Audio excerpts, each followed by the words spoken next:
Shalom Aleichem, from Jerusalem, from Yeshivas Rabbi Akiva.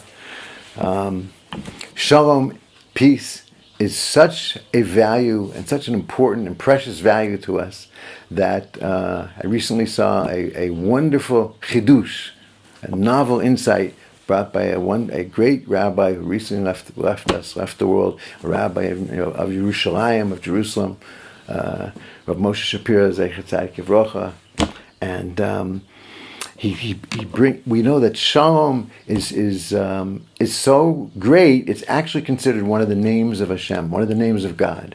Now, the names of God in Hebrew are so infused with kedusha, with holiness, that there's a very stringent prohibition against ever erasing or destroying any of the names of Hashem.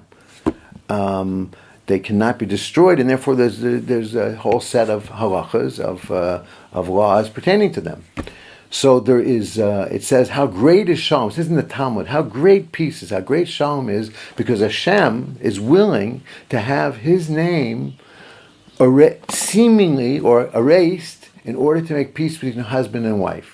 So there's a certain procedure in the time of the temple that we don't have today, which involved writing Hashem's name on a parchment, and like as in a Torah scroll, and then it actually being burnt, and the ashes dissolved in water and drank, and then this would, in a way that's perhaps rather mystical, bring peace between a husband and wife. So we always understand that as being, well, in this case we have to destroy Hashem's name, even though really that's a very stringent prohibition. So Rav Shapiro brings a whole new light to it. He says, no. There was no destruction of Hashem's name there. There was no erasure of Hashem's name there. What was happening was that through that process, it brought by burning it, by seemingly erasing or destroying Hashem's name, what was really happening was that it was revealing a greater dimension of Hashem in the world, another name of Hashem, one of God's names into the world, Shalom, which is a name of Hashem. So by seemingly erasing that name, really it was bringing the name Shalom into the world. So that, therefore, it was not that it was permitted to erase the name of Hashem. It's that this was part of the process of affirming or reaffirming or recreating, really, the name of Hashem.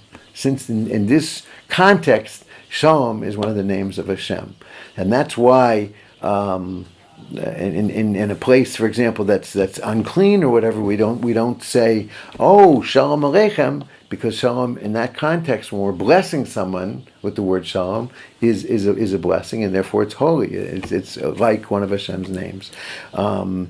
Whereas in another context, we know that the Rosh Yeshiva here, his first name is Shalom.